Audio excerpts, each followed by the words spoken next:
Stop selecting cells manually like this in Excel. It will take too much time to select 10,000 cells manually.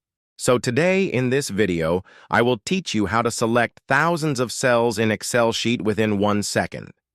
So here is very easy way to select 10,000 cells within 2 seconds. Let's do it. We are going to select cells from A1 to F1 for 10,000 cells. First of all, select A1 cell, then click on this input box. Now type here F, and number of cells which we want to select. In my case, we are going to select 10,000 cells, so I will type 10,000. Then simply hold the Shift key and then hit the Enter key.